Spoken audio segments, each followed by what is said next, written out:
You're listening to I Have Some Notes, a podcast supported by listeners like you. To contribute, visit patreon.com/I Have Some Notes.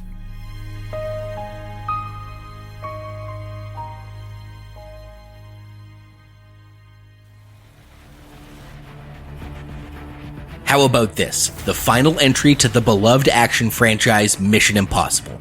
Ethan faces off against a rogue AI threatening the world with nuclear Armageddon. It has lots of huge action set pieces, an incredible stunt for crews to perform, and it should cleverly tie together all the other movies in the series. That sounds rad. Let's get writing. Oh, sorry, that wasn't a pitch for you. That was a prompt to ChatGPT. Ooh, I have some notes.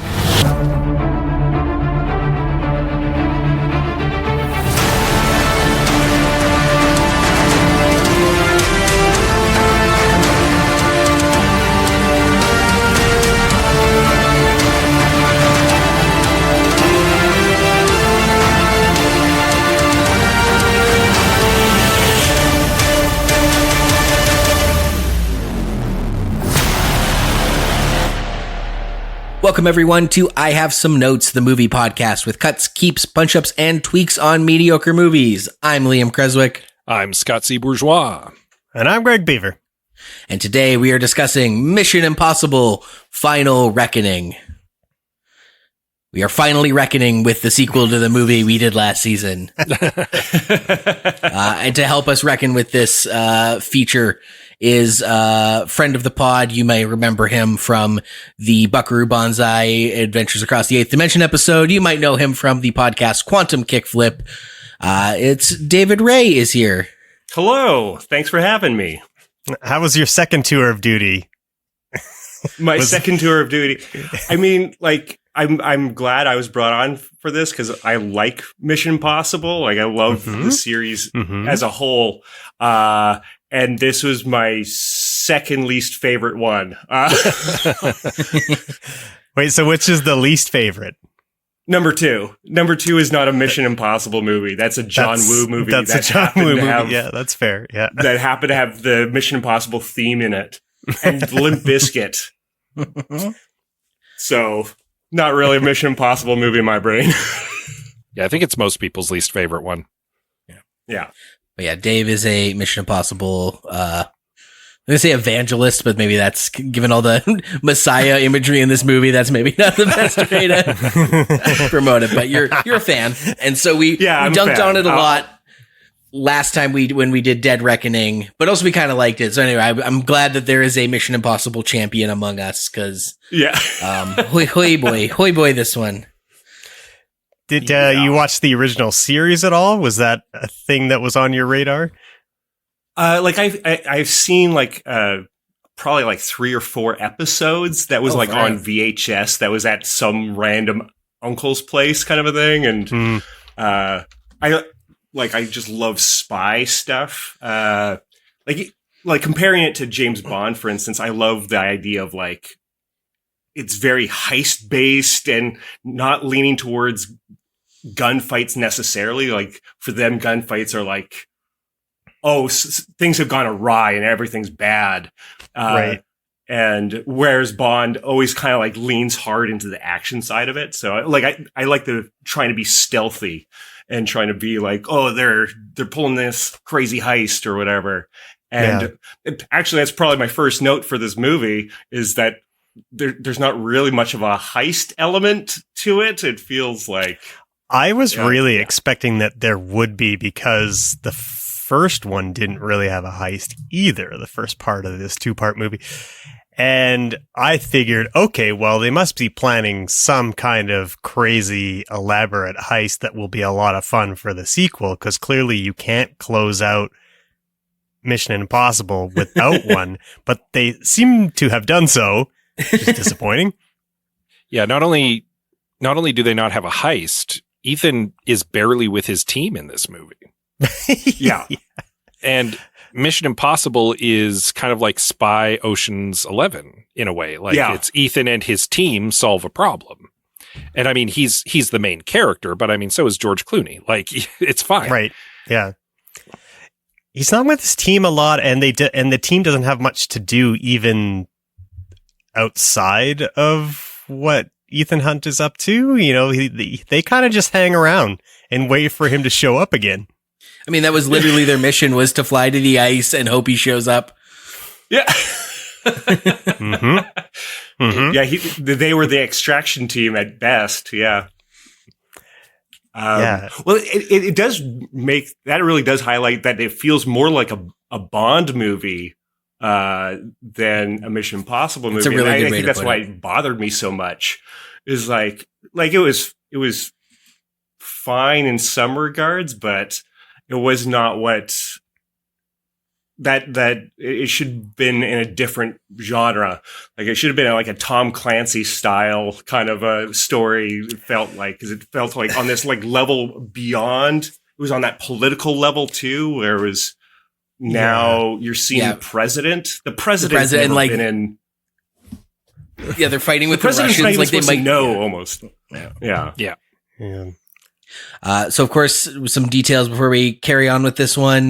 Mission: Impossible - The Final Reckoning is the official title. Directed by Christopher McQuarrie, who did 3 other Mission Impossible movies. Written by Christopher McQuarrie and Eric Jendresen. And based on the old TV series Mission Impossible, created by a cat named Bruce Geller. Stars up-and-coming young actor named Tom Cruise as Ethan Hunt, Haley Atwell as Grace, Ving Rhames as Luther Stickle, Simon Pegg as Benji Dunn, S.I. Morales as Gabriel, and Palm Clementif as Paris. So we did Dead Reckoning, and now we've done Final Reckoning. But Greg, I understand you've come with some notes. Good. Name of the podcast. How did we fix Dead Reckoning? And yeah, like anything else from that episode that you care, catch us up on our own sequel to our own podcast. Yeah. So this will likely be a repeat note, maybe even from Scott himself again, that we would like to make it 40 minutes shorter, as the, Dead Reckoning did feel also interminably long. When I saw that this part 2 was 3 hours long, I nearly choked. Like, I can't believe an action movie is 3 hours long, let alone an action movie that is the second part of, you know, what is ostensibly should be like a single movie, I guess. You know, I don't know. And we also mentioned that it should be less sanctimonious. Well, that didn't work out so well for this part 2. We did not want Ilsa to be fridged. We suggested that rather than having an old friend getting killed in Dead Reckoning, it would be like a betrayal, and Gabriel would have been the old friend, and he just went bad. There should be more forces against Ethan, not just a bunch of Americans. Several international factions we were tossing around. Liam had suggested that you switch Gabriel and Paris' characters. I don't know if you recall that, Liam, so that Gabriel's kind of like the heavy, and then you know, you're not getting Palm Clementieff playing another sexy Asian assassin.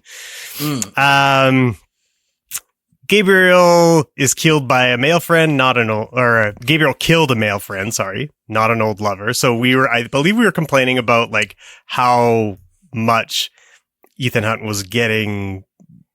I don't know what's the word for this. He was just getting so reverential towards Ethan Hunt, especially when it came to women.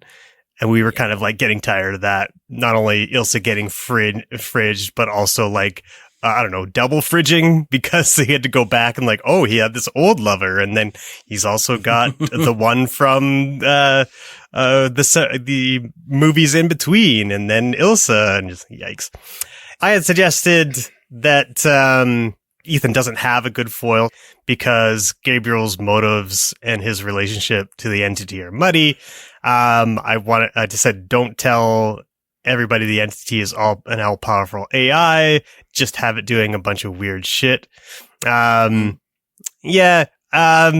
that's basically the main stuff. And we also all wish that Haley Atwell will get her own spinoff. So I don't know if that's going to happen, but we also did make predictions for this movie. Well, let's discuss these points before we get into our predictions, which I'm sure will be wild to revisit. So no fridging Isla or Ilsa. Great. Haley Atwell survives the movie. That's rad.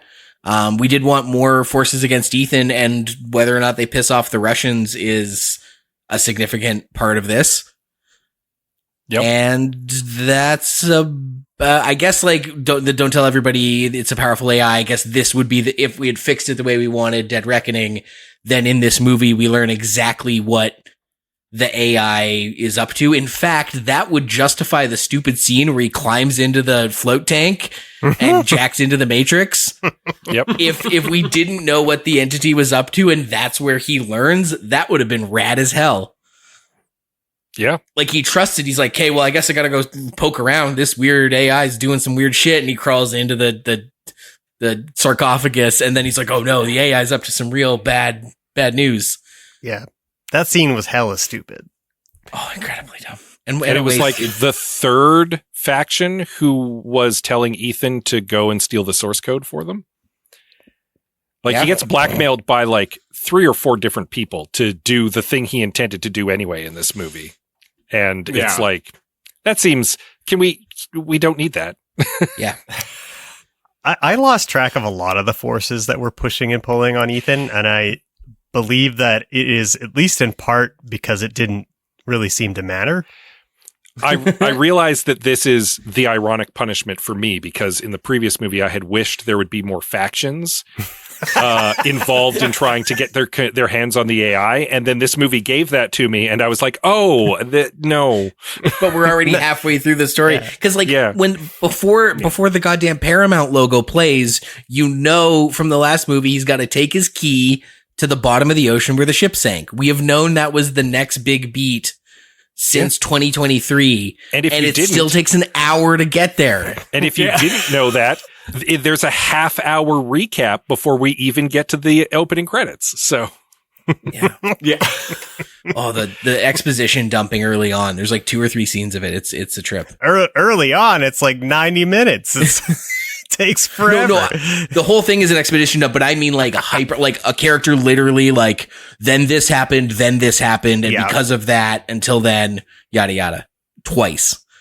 Mm-hmm. Mm-hmm. Yeah, this is really like showing off why this should not have been 2 movies. Because like the thing that I was complaining about, where it's just like, oh, they didn't really get to do a heist or to make the plan and everything. The Pandora's box has been opened, kind of a thing, and this whole movie is them just trying to put Pandora back in the box, and like that would have been solved if this story had been like put together into one movie, because it's just like, yeah, that's what Mission Impossible is. They do a heist and something goes awry and it gets out of hand and they try to fix it. But instead, all we're doing is we're missing some of the great parts of that heist kind of a thing. And instead, that first hour where it was just like, it felt like there was so many like 2-minute scenes of like, oh, now we're at the embassy. Now we're he's arrested and taken to the and brought before the president. Then he's he gets sent on the helicopter to the ship, and it's just like one thing after another. It's one thing after another, just constantly these short scenes, and I'm like, yeah, I think Liam's right. We should have been starting a lot closer to him doing the dive into the submarine. Like, he could have started like 10 minutes. He could have started on the aircraft carrier. Yeah. Yes, in that we established that there are like 5 factions telling him to do something he's wanted to do since the last movie. You're probably right. He could have started on the aircraft carrier. I did like him kind of big dogging the president, being like, I need an aircraft carrier, and you need to tell the captain to do whatever I say. And having 4 generals like pull their hair out was kind of a fun, like, that was the one time where I bought him as like a badass worthy of praise and admiration and mythologizing. Was like, yeah. But what did we predict, Greg? Well, this one's sort of obvious that they would find the impossible to find sub. There's a big final fight we said with Great Gabriel, but we didn't predict that, or what we said was it was on the sub, which it was not. It was up in the air. It's in the exact opposite place as the sun. Literally on the other side of the world, in the Horn of Africa, in the air. Yep. We said that Tom Cruise would have to hold his breath for a long time underwater. He holds his breath so long that he should have been brain dead. Yeah. Yep. He also, his body should have collapsed into soup because he was at the bottom of the ocean. and took off his pressurized diving suit. in freezing water. So not only would everything be frozen, but he'd also be, you'd just be like a tiny compressed ice cube. Go ahead. To that end, all these movies, Mission Impossible, any of them, there's a lot of like leaps of suspension of disbelief. So you're correct. That's not how depressurization works. That's not how lungs work. It was nonsense all the way to when he floated to the top. But the nonsense continues after, because even if I'm willing to suspend my disbelief that he could survive that ordeal underwater, he is cuddled back to health in like a half a day. Without blankets. Yeah. It was like they were still up north and there was no blankets, but he was fine. And he just needed to sleep it off. Just needed that body heat from Haley Atwell. That's all. I want to say there were too many moments in this movie where I was cringing, going, "Oh God, are they going to kiss?" And thankfully they didn't. But there were too many points where I was like, "Oh God, Tom Cruise is going to kiss Haley Atwell now." Number one, because she's a fraction of his age. Number two, because he was in love with Ilsa, who died like 10 minutes ago. Yeah. And so I was legitimately like, every time that there was this like tender moment kind of brewing between them, I was literally like, my skin was crawling. It was real bad. Yeah. Excellent restraint. Yeah. We did predict that they would have to go to a server farm, and we also predicted that Luther dies. So there was quite a few spot on. Good, yeah, good call. Whoever said server farm, that was inspired. I think our thing about Tom Cruise holds his breath for a long time underwater. Ethan Hunt holds his breath for a long time underwater. I think we had specifically pitched that as that's one of his big stunts. That he's gonna do a David Blaine thing and like submerge himself for a long time. And I don't think that was the case with that scene. I think that was all CGI. I believe that was the big thing about, or one of the big things about Fallout. Was it? Fallout's the one with the underwater circulation rooms. Is that also a server room? I think so. Yeah. He breaks into a lot of server rooms in this series. Yeah. That's right. Yeah. And I always found like the holding the breath thing the least impressive thing to watch. You know what I mean? Like, I guess this is difficult. Sure. But I don't like, that's not as interesting as, say, holding onto the side of a plane as it's taking off. Yeah. I will say, in defense of the submarine set piece, the rolling submarine was legit cool. That was a fun set piece. When it dislodges itself and it starts rolling down the slope towards the abyss and he's trapped inside trying to get out. That was actually kind of cool. I don't know that it makes up for everything around it, but that part in itself, spot on. That was cool. Mm-hmm. Yeah. Well, I guess we should get to summarizing this and get to the actual final reckoning. So yeah, that was what we predicted it would be. Here's what it is. Your team has been betrayed, Ethan. All your secrets compromised. Everything you are, everything you've done, has come to this. You gave him an aircraft carrier? Our lives are the sum of our choices. This was your calling, your destiny. I have no regrets. Neither should you.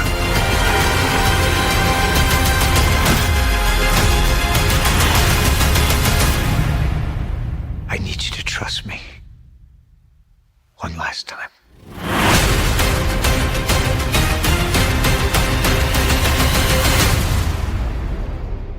Ethan Hunt holds the key to the source code of the AI supervillain known as the Entity. The intelligence is rapidly gaining control of the world's nuclear arsenal, forcing the last of the nuclear powers to consider preemptive WMD strikes before ChatGPT can obliterate their homelands. Luckily, Ethan's teammate Luther has developed poison pill malware that can neutralize it. All they have to do is find a sunken Russian sub, steal the source code, and then lure the Entity to a cyber bunker where they can trick it into downloading itself into a USB drive and trap it forever. Basically, it's how the TNG crew tricked Moriarty in Ship in a Bottle. Anyway, we've just summed up 90 minutes of slow, boring, and repetitive exposition in 30 seconds. Now, at last, it's time for some action. Ethan and his spy pals swim, dive, drown, sled, fly, and wingwalk their way to victory. The final reckoning was the Jesus we met along the way. And do you want to talk about the wind walking, or do we want to talk about the Jesus? That is definitely where I need to start. I must start there. We are going to circle back to them trapping the Entity on a USB drive, by the way. Sure. Yes. And the airplane. But I must talk about the Tom Cruise of it all. Yeah. Because as much as I did not like Dead Reckoning because of how reverential it was towards Ethan Hunt, this movie goes 4 or 5 steps beyond that. Yeah. It is that the Tom Cruise-ness of this movie is completely inescapable in basically every scene, and it is movie breaking. I like it for all the good work that it does with a couple of pretty exciting action sequences when they decide to get to them. For me, anyway, most of the tension is sort of cut down because the movie is so interested in making Ethan this godlike figure that I'm both unaware of the people who are on the planet who are actually going to be affected by whatever the Entity does, but I'm also painfully disconnected from all of Ethan's friends as well. Save maybe Luther, he kind of gets a little bit more in his eventual death. But yeah, I found myself just making the jerk off motion a whole lot. It was just like, it's just too much to take. The thing that I think that makes Mission Impossible stand out from other spy affairs like a James Bond, who that character is sort of put on a certain pedestal, and that's kind of more about his personality and general aura, whereas Mission Impossible historically has given us more of like a spy with a diehard kind of vibe where things go wrong all the time. Ethan, he gets beat up and he has to think quickly on his feet and all that kind of stuff. Like, that's the fun part about it.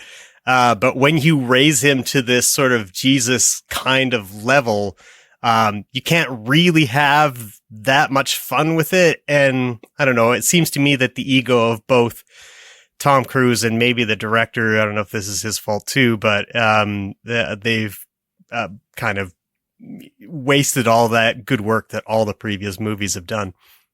Yeah, it's very egregious in this movie because every time Ethan's on camera, people are mostly just praising him. And every time he's not on camera, everybody's talking about where is Ethan right now. Like it's a real Poochie situation here. Yeah. Yeah. Yeah. In almost the most, like, it's not a joke. You're just describing exactly what happened. It is like a literal Poochie situation. And it gets so,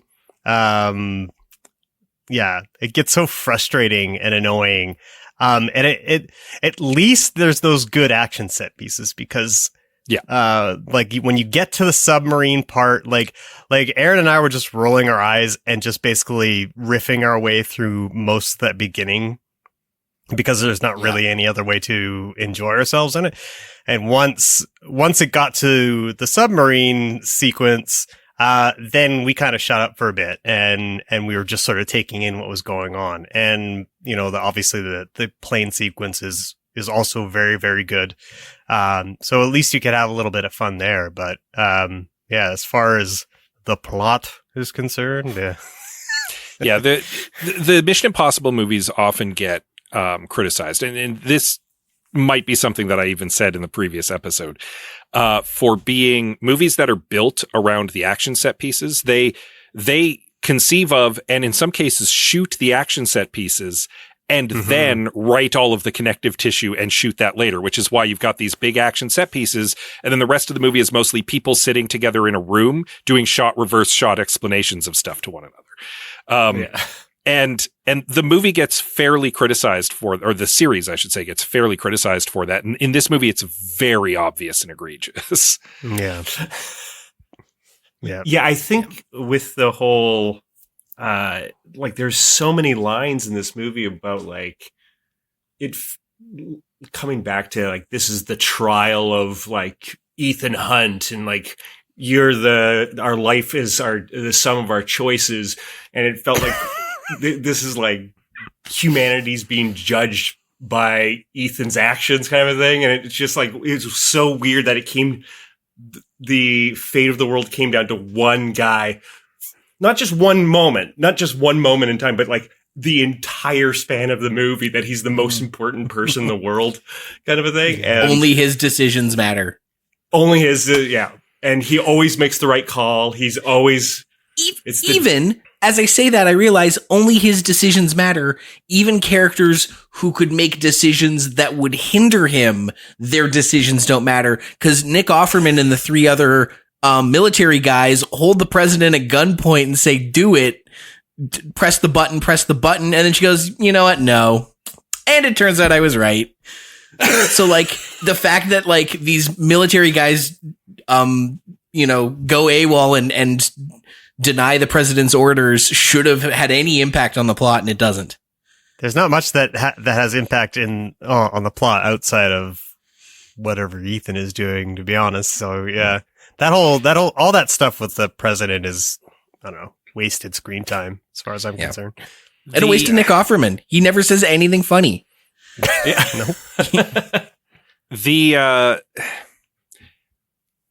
The fact that the movie also retcons some of the other Mission Impossible movies to fit into this plot bothered me, because it's okay for spies to have adventures that aren't connected. This was something that I hated about the most recent Daniel Craig James Bond run, is that they had to just, everything had to be connected. And it's like, no, the spy can have another adventure.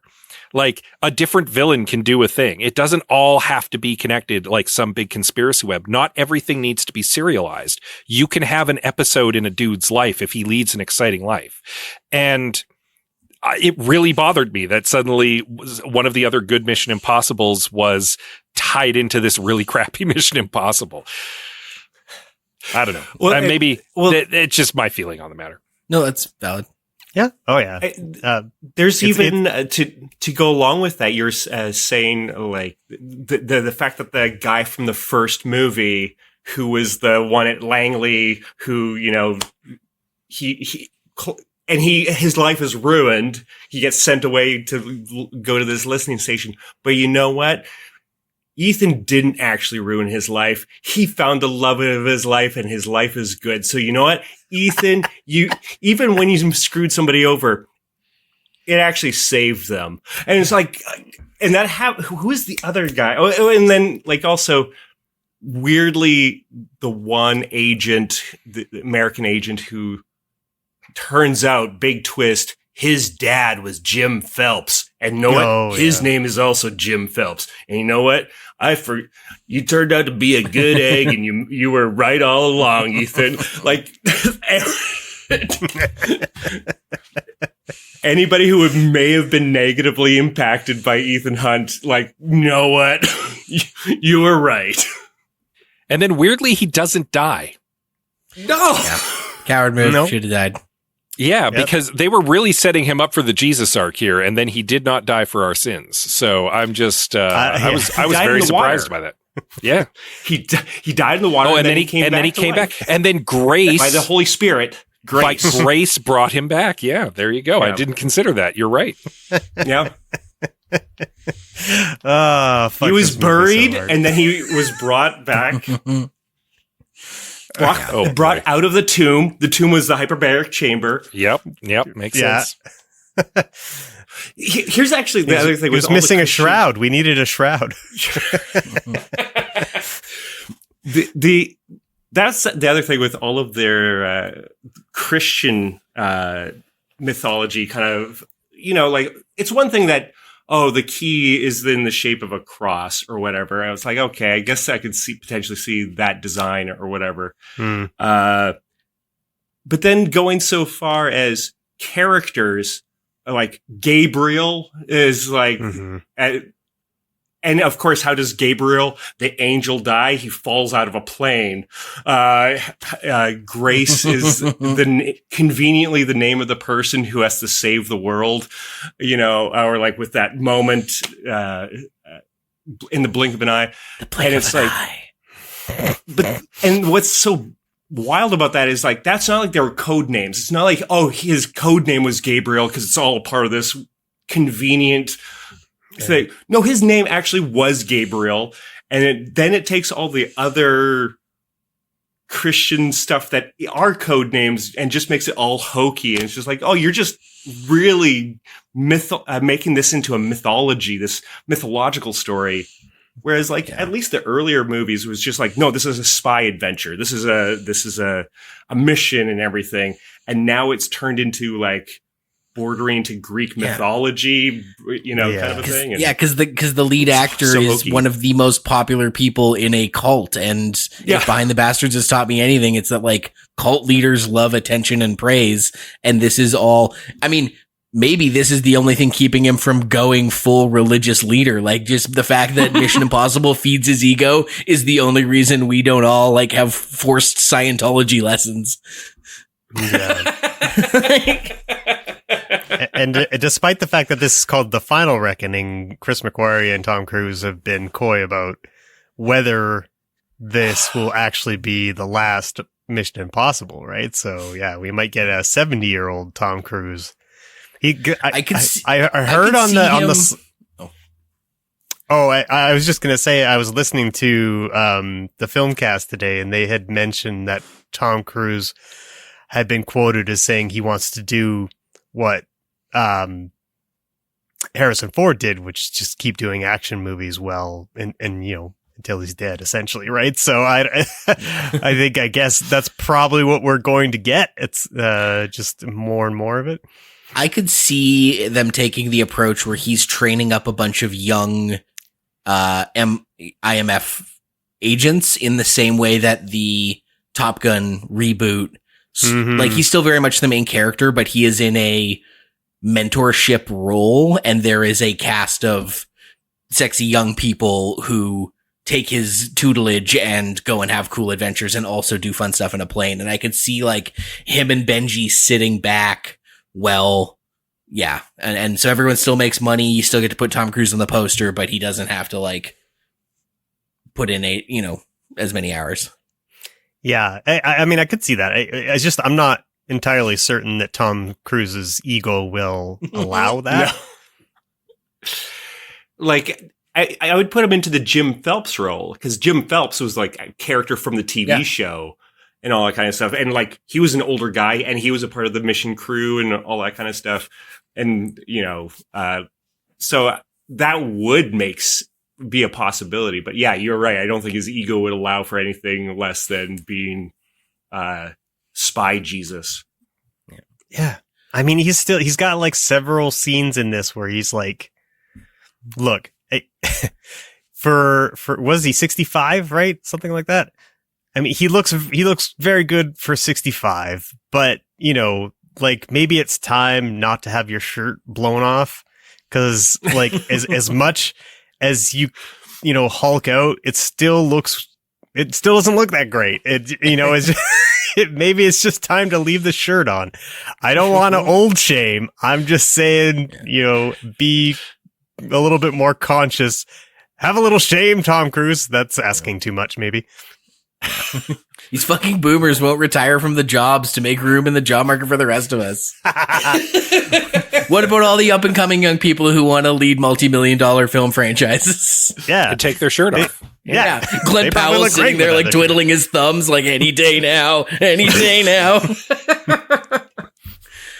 Well, why don't we fix this movie then? And yeah. Well, hold on. Okay. I wanted to touch back on the USB drive. Sure. Circling back to the USB drive, I have a question for you guys. If an all-powerful artificial intelligence super genius came into existence and misused the internet to try to take over the world's nuclear arsenal with the intention of killing all humans, and then you were able to trick it and download it onto a USB stick, would you A, keep that USB stick and the entity trapped in a form where it could one day potentially be unleashed again, or feed it into a USB chipper? Or feed it into a hard drive chipper immediately. Because I want to be clear, the entity has no human rights and threatened to exterminate the human race. It's okay to murder it. It is okay to murder it. To extrajudicially murder it at that point. You don't need to take it to the Hague. You can just put it through a trash compactor and destroy it. Why did they keep it? What purpose do they have for keeping it? Ask whoever filled out the form to put the Ark of the Covenant in that big warehouse. Yeah, but that at least is a religious artifact of some cultural significance. It is not a homicidal artificial intelligence. That's fair. Yeah, it is a haunted box, but sure, I take your point. Yeah, it felt very silly that he's just going to hold on to it. It's like, no, throw that shit into Mordor. Like, what are you doing? He's just going to keep it on his desk when he could throw it into the furnace tomorrow. Yes. I mean, that would be a very funny paperweight. Like if he somehow just like hide it in the next movie. It's just sitting on his desk holding down some stuff. It's in a drawer with like three others of the exact same kind of like the other entities he stopped and put into drives. It's just, that blew my mind that they didn't destroy it. That at the end of the movie, he just like sticks it in his pocket and walks away. It's like, okay, I get that the movie's set up that he's the only person in the world who can be trusted with it, but also he could destroy it. It's trapped in one place that is infinitely destroyable. Huck it into space. It's gone forever. Like, they weren't like, here, Frodo, hang on to this forever. You'll be fine. Like he could have thrown it on the ground and stepped on it until it was broken and the entity would be dead forever. I'm just saying. Yeah. Can we also take some space to talk about the themes of this movie and how they are utter failures? Yes, absolutely. Because I mean, for one thing, they keep talking about how truth doesn't matter anymore because this AI is everywhere and it's telling lies and subverting reality, which is obviously pretty relevant to the place that we find ourselves in right now. But they do absolutely nothing with that. At least in Dead Reckoning, there was some, scenes where the entity had like played with video and messed with people's perception of what was happening and when. Really, in this movie, the entity. What does the entity do? That's a great question. What does the entity do? It's focused. Threatens him early on and then waits to be killed. Well, no. Not entirely. The entity's attention is entirely focused on breaking into the world nuclear arsenals in this movie. Yeah.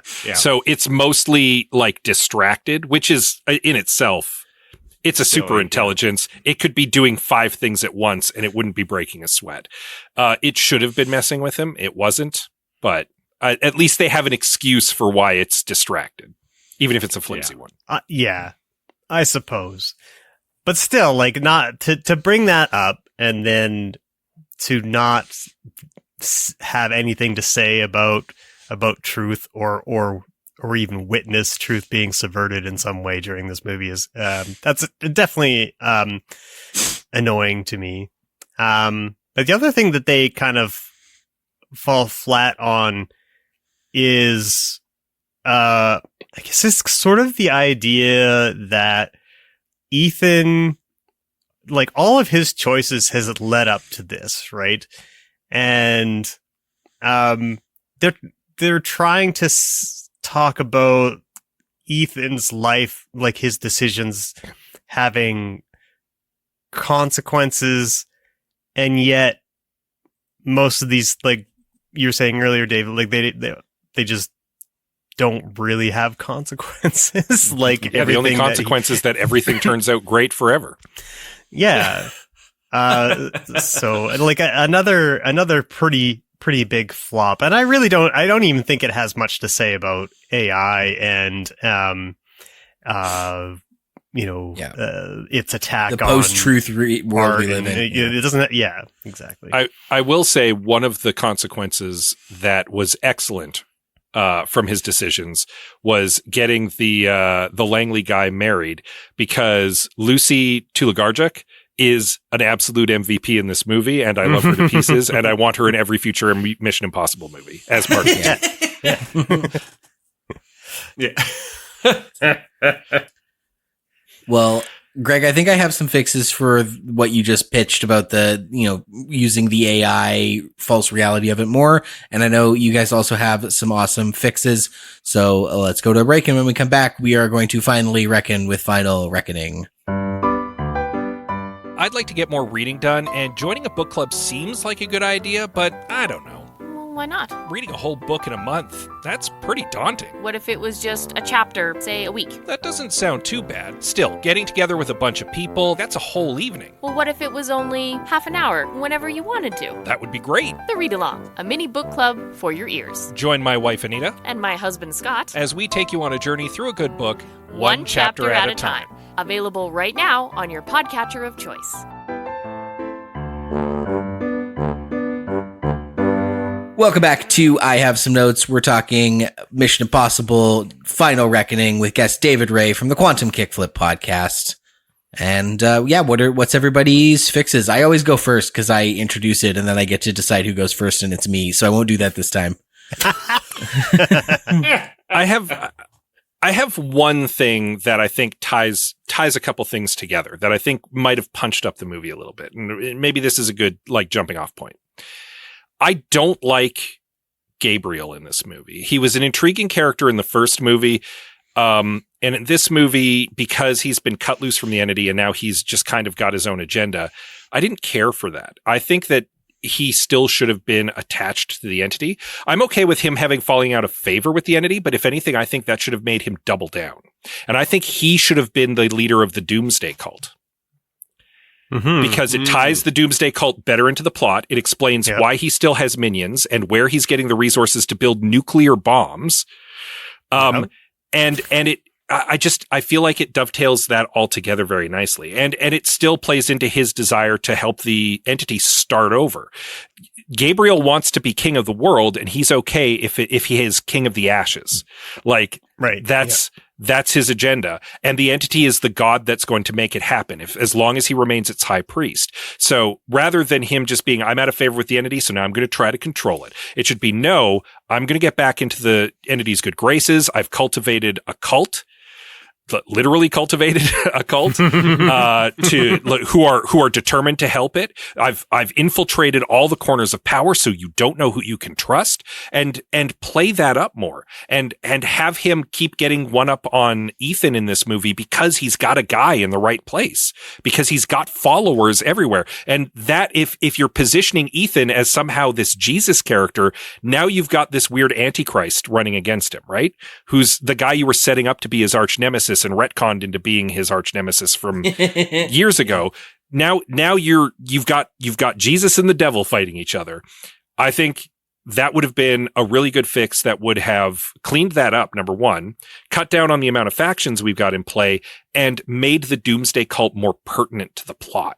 Because it was an intriguing idea that just kind of cropped up once or twice, but didn't really matter. Yeah.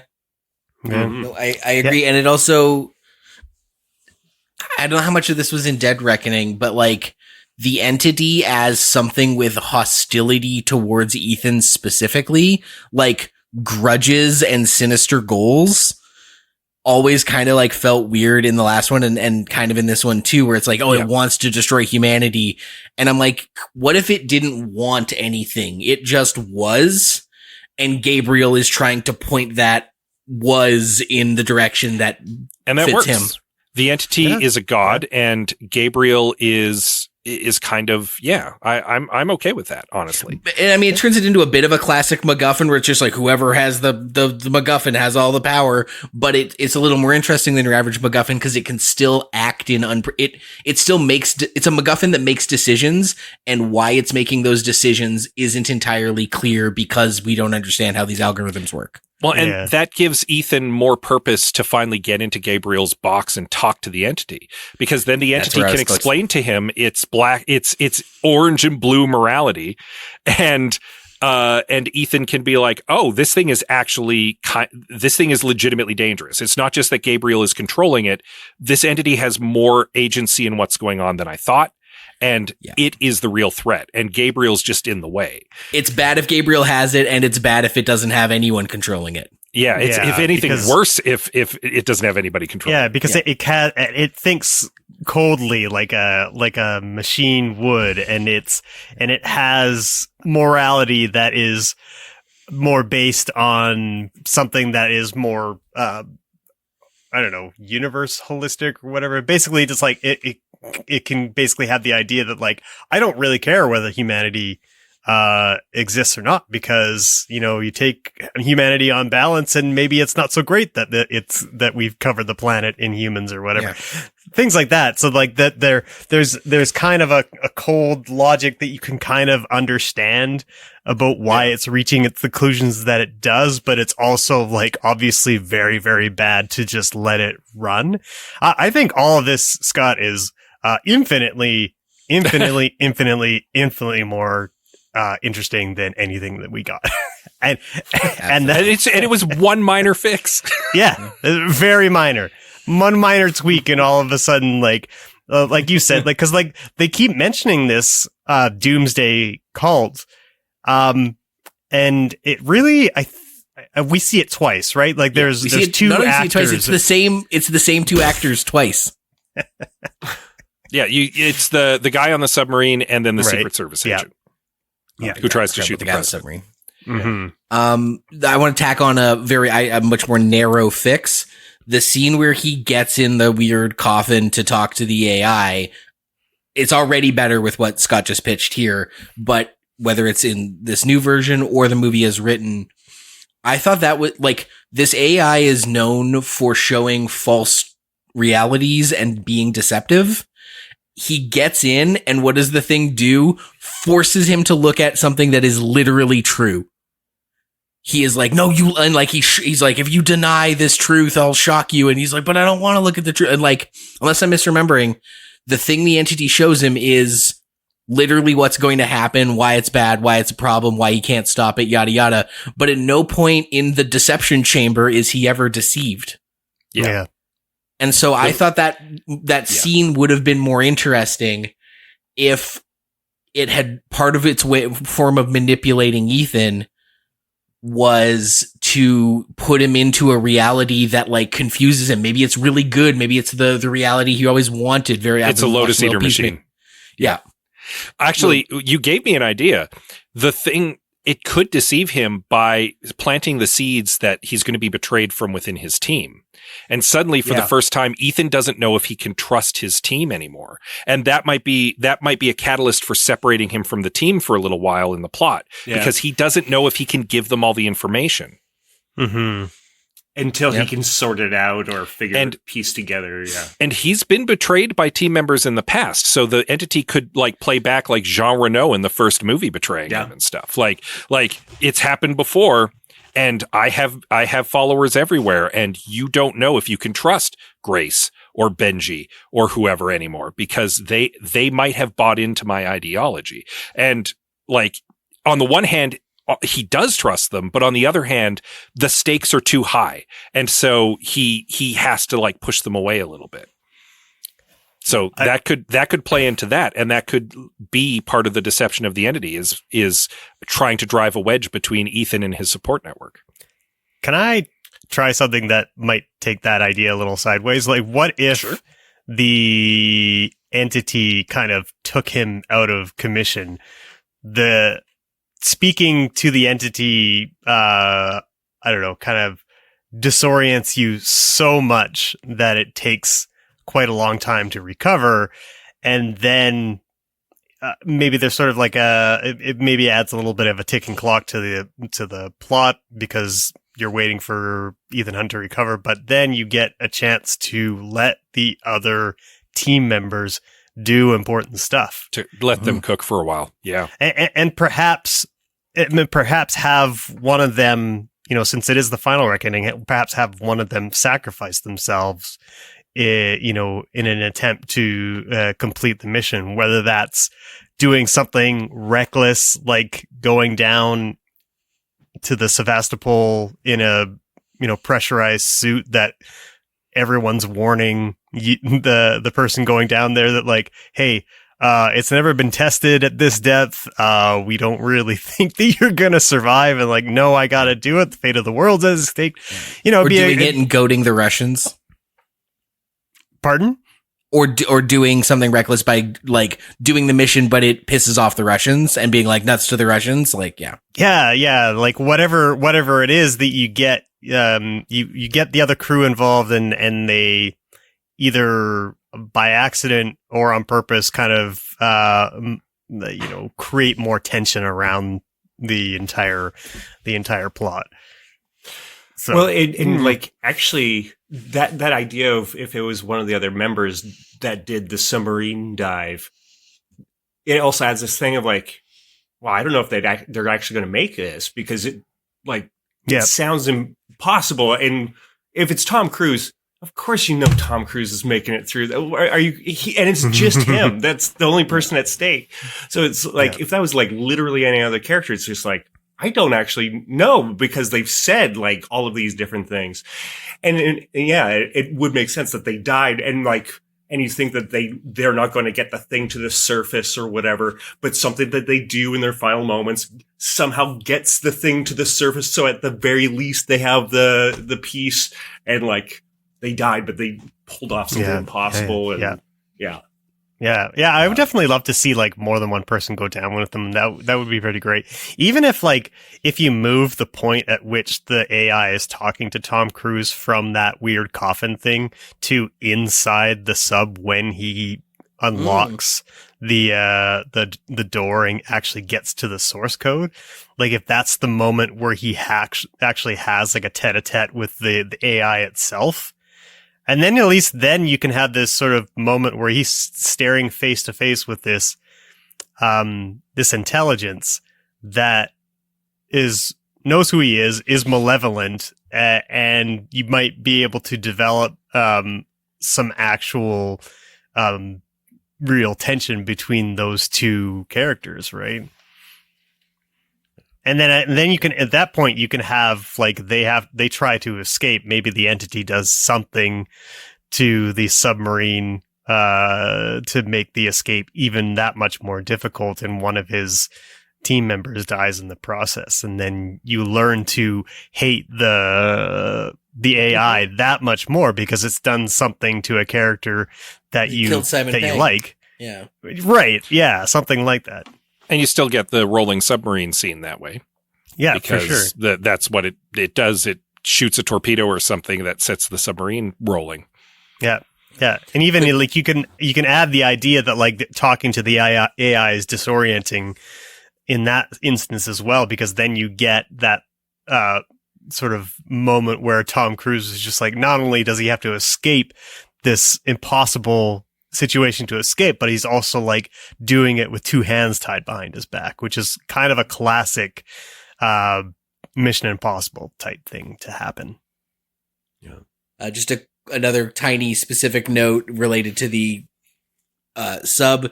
when he's in the sub, he is silent. He's alone. He is not talking. He has one line the whole time he's down there, and he goes, "Torpedo tube." And that is, I guarantee you, that was there from a studio note being like, well, how do people know he's escaping out the torpedo tube? And they were just like, just have him say it. And it's like, he has been silent this whole time.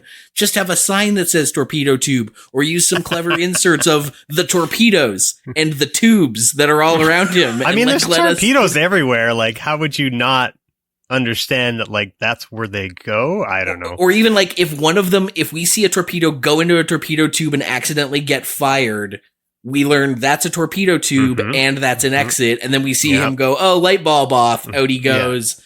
But also that torpedo tube, the torpedo firing causes more problems. Like, yeah.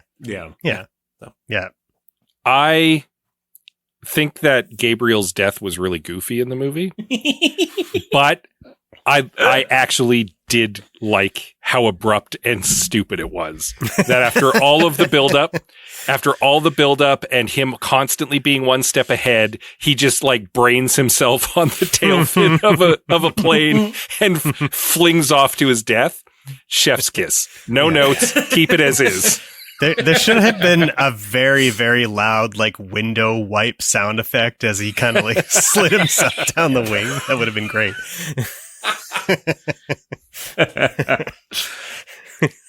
Dave, what do you got for fixes?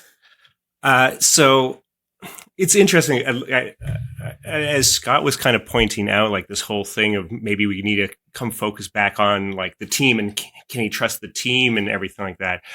I think that that's a really strong note that kind of like goes back to, I did mention it earlier, like let's ease up on all this mythology kind of a thing. Like that seems to be unnecessary, because there was also this theme of like having kind of a faith in humanity is kind of like, that's sort of like what the president does at one point, is just like, I'm going to believe and that it's going to work out and whatever.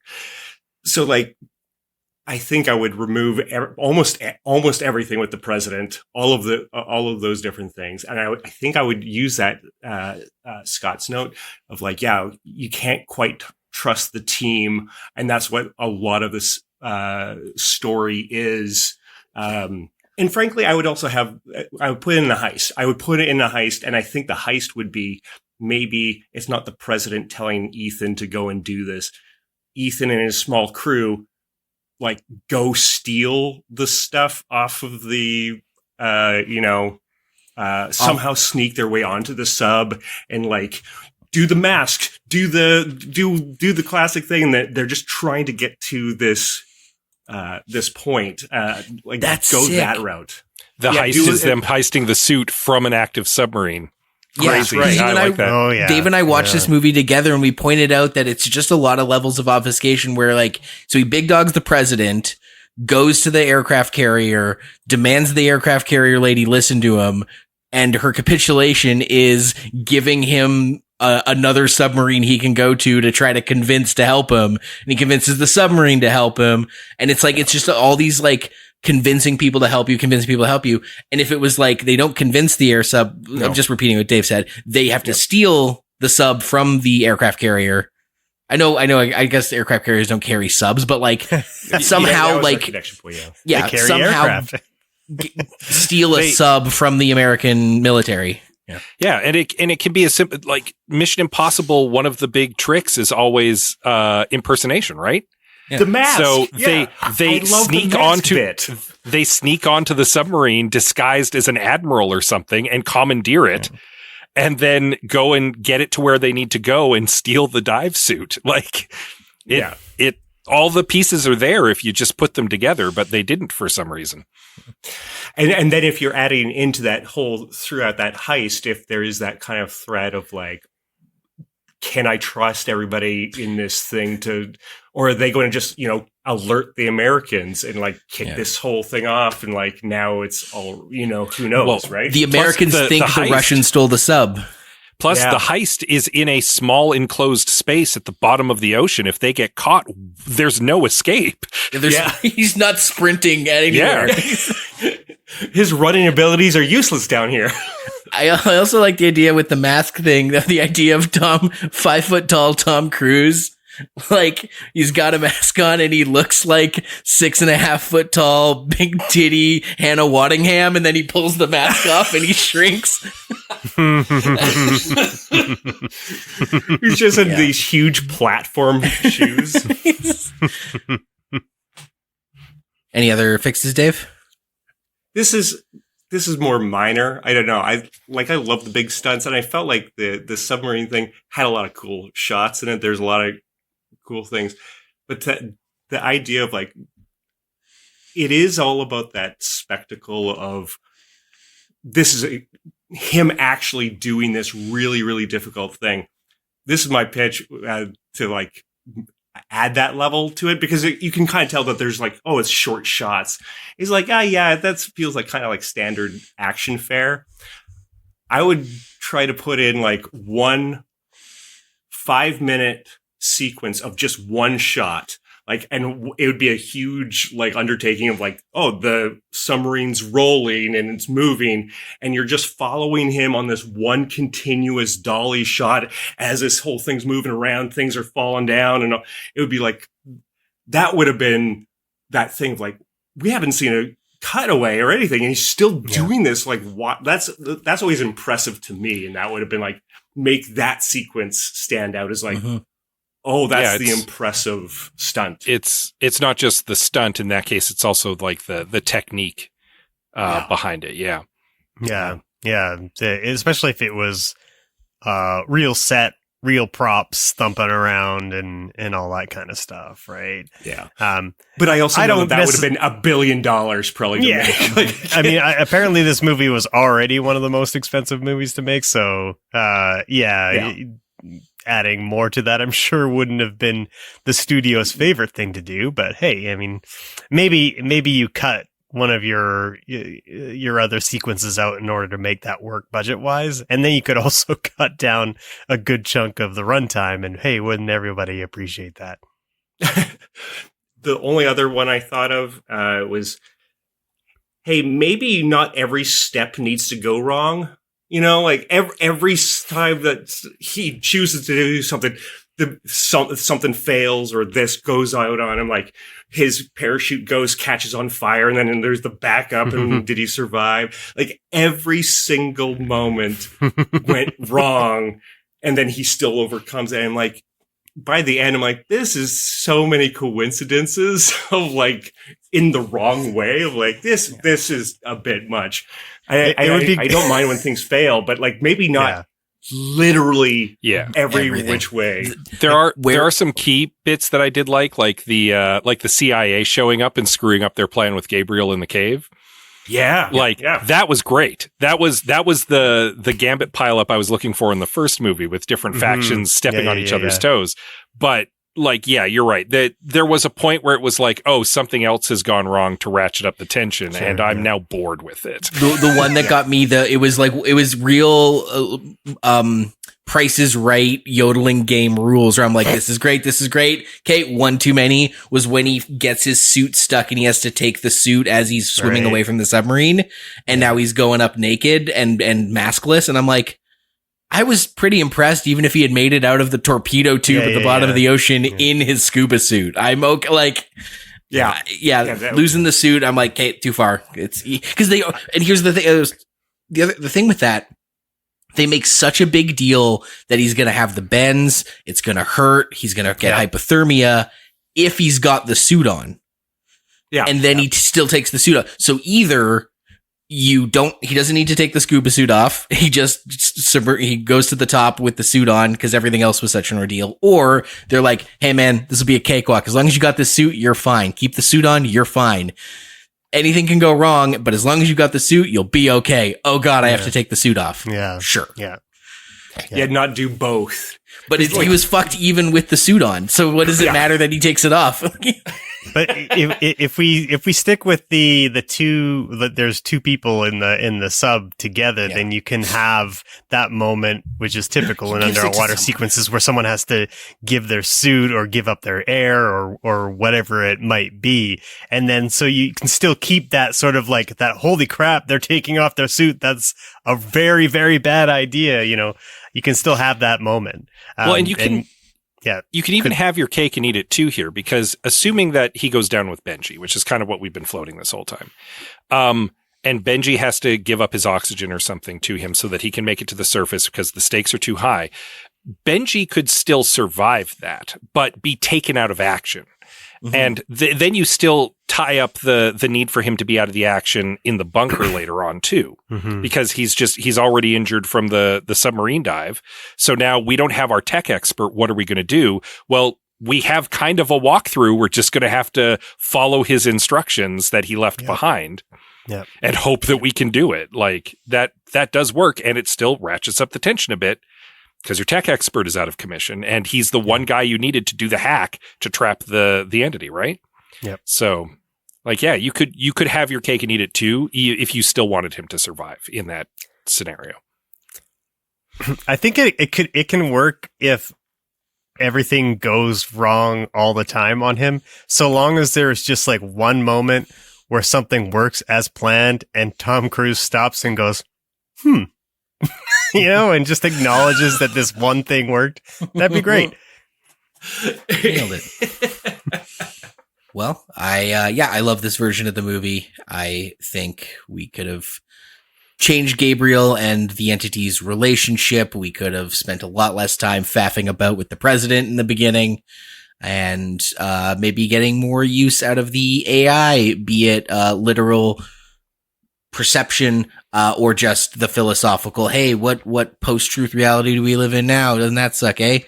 Thematic resonance. Also, make the movie 40 minutes shorter. Yeah. 100%. I legitimately love that fix though, Scott. That one little tweak to Gabriel, I think, makes a lot of what they were trying to accomplish sing a lot better in this movie. Yeah. Mm-hmm. Yeah. But we had some great insights from listeners as well. Thank you to everyone who commented. We source these on our social media. We source them in our Discord. You're in our Discord, right? You've joined the Discord server. It's free. It's not a Patreon thing. We're just hanging out over there. Find the link on our website. Yeah. Almost stuck the landing. Robin Taylor says, Final Reckoning takes all of the urgency out of the End of Dead Reckoning and pisses it away. Agreed. Yep. It's so bloated and self-indulgent. It never has a point or a point of view other than canonizing Tom Cruise. It could have been an allegory for all the dangers of social media and the loss of truth. It could have culminated in Ethan choosing to destroy the internet to save humanity. After the economic collapse, people begin relying on community again. Yeah. Can I just say that, like, the idea that, like, they didn't want to destroy cyberspace, I think is what they kept saying. Yeah.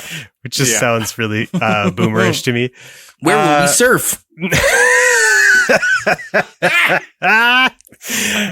But like it really felt to me like the most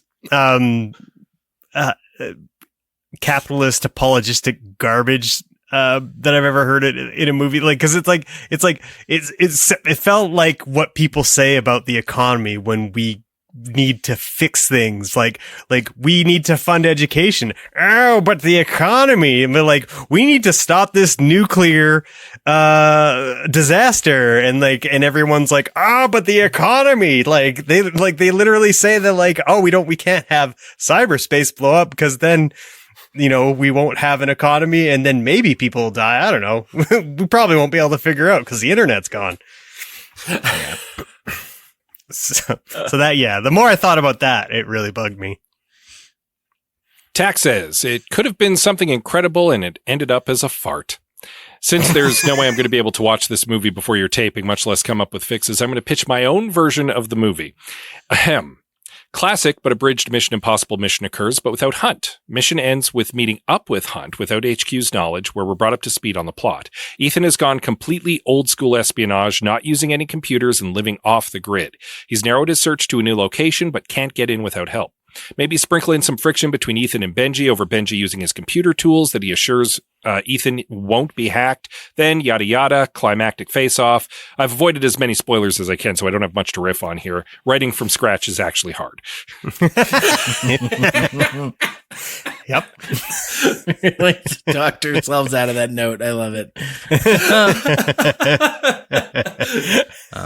I do like the idea because was it in Dead Reckoning where they're like, oh God, this entity's everywhere. We need to make a completely isolated intranet in like a safe space where like it's an enclosed connection.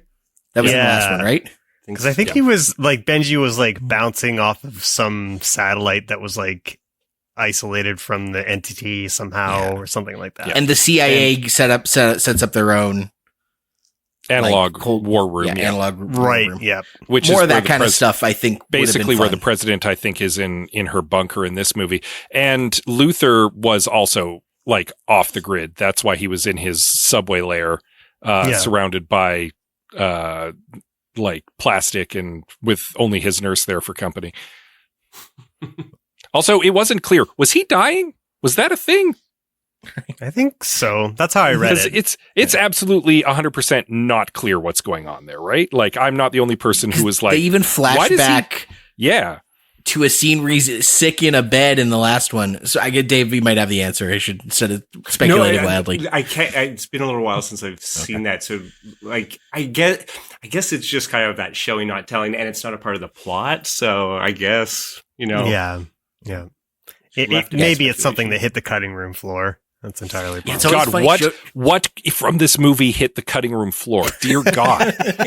How is this movie what it is and stuff has been trimmed from it? I don't understand.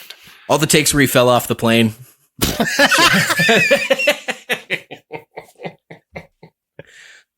They burned all those ones. All those memory cards went up in smoke. His thetans are high enough, he just bounces back. Josh Scar says, I've not watched Mission Impossible Final Reckoning since seeing it in theaters, but I remember 3 big flaws from the typical Mission Impossible formula. There isn't a heist. David Ray would agree. We all agree. Mm-hmm. Mission Impossible movies at their core are heist movies, and the submarine sequence doesn't count as a heist. A great stunt, but not a heist. They remove Ethan from the core ensemble, and the narrative hurts because of it. It just puts Ethan into a savior pedestal. We've done our part. Now we just have to put our faith to Ethan to do his next miracle. The stakes of what countries need to control the entity and why they shouldn't destroy the entity is paper thin. We can't destroy it because we'll lose all internet access. Yeah. Threatening us with a good time. Also, that weird thing of like, well, we have to nuke every other superpower, and to show them we're not doing it to be dicks, we're doing it because we have to. Let's nuke one of an American city for no reason.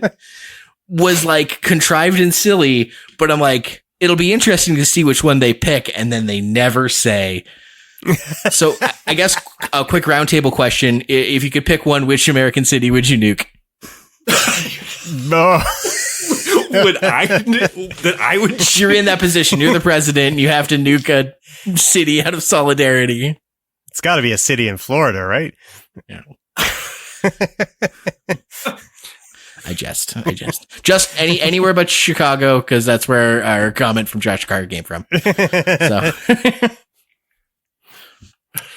Aaron says, I assumed Washington. I thought they were going to do Washington because that's where to show you we're serious, we're going to blow up the Pentagon. Well, and because all the important people, of course, have already been evacuated to the president's super bunker, right? Yeah. They're not nuking Camp David or whatever. Aaron says, a reckless act that would trigger the total annihilation of cyberspace. Don't threaten me with a good time in 2025 Mission Impossible. Oh, literally the joke I just made. Aaron also made. That's what I get for not reading ahead.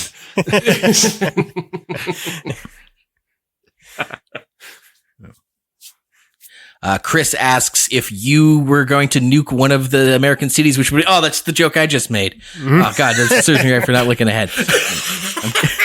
I'm kidding. Chris says, are you folks absolutely sure that you didn't already do this one? Because I'm feeling the Rio Mandela effect here. It could have been just one movie. That's right. Yeah. Robin Slack says, are you sure you didn't already do this one? Because I'm feeling a real Mandela effect. Oh, that's the joke Chris just made. Oh, my God. This is what we get for not reading ahead. Nice. Seriously, though, Robin Slack says, I had a blast with Final Reckoning, but it is dumb as hell. The plot leans into it's all connected. It's all been leading to this trope so hard that it ends up as a farce. Some movies border on parody. This one was indistinguishable from parody. Weirdly, it ended up working for me as a preposterous comedy with phenomenal action set pieces. So I guess my vote is double down even harder. The evil AI should enlist every previous villain, even if the character or actor is dead. This would be the one time using AI to resurrect a dead actor would actually be thematically appropriate. Everyone Ethan Hunt has ever bumped into accidentally during one of his patented running scenes shows up to absolve him of any guilt and let him know that getting bumped into by Ethan Hunt is what set their life on their true path. And every single character, no matter how minor, should be revealed to be the secret offspring of a character from the first movie.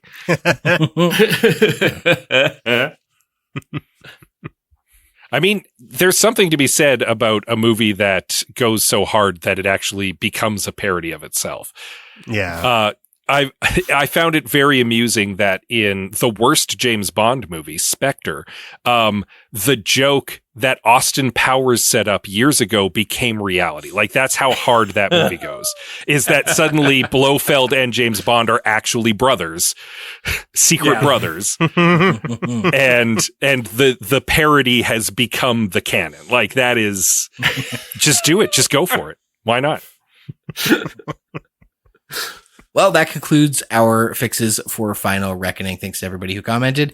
And thank you, David Ray, for joining us. Guys, is there going to be another Mission Impossible movie? Well, I will say if movie? I don't think so. I don't even think we really need to go back and do any of the previous crappy ones that we haven't done, just because like we've reached the end. We've probably said all there is to say about Mission Impossible, and anything that if we go back to the John Woo one or the J.J. Abrams, we're probably just repeating ourselves a little bit anyway. So yeah, I think we're probably, that's a wrap on Mission Impossible. Yeah, plus we got more John Wicks to choke down. So. Yeah. Probably some more Star Treks too. Oh yeah. But speaking of far off adventures in bizarre dimensions, Star Trek. Dave, thank you for joining us, and tell us about Quantum Kickflip, please. Quantum Kickflip is an actual play podcast where we play the game Slug Blaster, and where it's teens sneaking off into other dimensions to get into all sorts of chicanery. It's got teen angst and some fun sci-fi and some good lighthearted humor by Liam and myself and other people who've guested on this podcast in the past. And right now we're in the middle of our third season, where it's all about this interdimensional boarding school where students from all these different dimensions are all in the same school. And it's been a lot of fun. It's unique because we are also sharing all the game master side of it. So we all take turns narrating the show across the season. And it's been a lot of fun. So quantumkickflip.com. The swapping GM things has been fun. The first season, Robin Slack from the previous comment was our GM. Second season, Lane Anderson, also friend of I Have Some Notes, was the GM. But this season, we're all rotating. Just start at the beginning of season 3, or 2 or 1. But if you are jumping in the middle, the episodes that I'm GM are dropping around the time this episode is. And I had a lot of fun with that. Thank you for joining us, Dave. Yeah, no problem. Thanks for having me. If you want to join us, dear listener, you kind of can. Maybe not on an actual episode, but you can definitely reach out to us via all sorts of social media. And we watch that stuff. We respond to people all the time. So you can talk directly at us right now at ihavesomenotes.bluesky.social, at ihavesomenotes.pod on Instagram, where I have some notes on Facebook. But of course, as Leah mentioned earlier in the episode, get on our Discord right now. You have no excuse not to. It's not paywalled. It's available for free, and you can get in on the conversation and get your notes maybe on the next episode. So check that out. You can find the link on our profile for all of these social media accounts and also at ihavesomenotes.com. And one last thing, do give us a little rating and review on your podcatcher of choice, because it helps us out a little and it makes us feel good. Yeah. As does you visiting patreon.com/ihavesomenotes. You can be an armchair screenwriter for just $4 a month. You get access to some cool old bonus content and a shout out on the podcast. What does the shout out sound like? Kind of like this. Thank you so much, Sharon, Karen, Tack, and Robin. We really appreciate your support. It's like that, but with your name. So check it out. This may surprise you, but the final reckoning is not the last episode of I Have Some Notes ever. We will continue to make more episodes. We traveled to 1983 for Rock and Rule, back to the presents for this Mission Impossible. Now we're going all the way back to 1983 again to do Deathstalker. When was Supergirl? Were they all? Supergirl was 1984. Oh. Okay, wow, we're just all early 80s movies then this season by accident. But no, I'm excited for Deathstalker. Yeah. Until then, I'm Liam Creswick. I'm Scott C. Bourgeois. And I'm Greg Beaver. Keep watching the skies.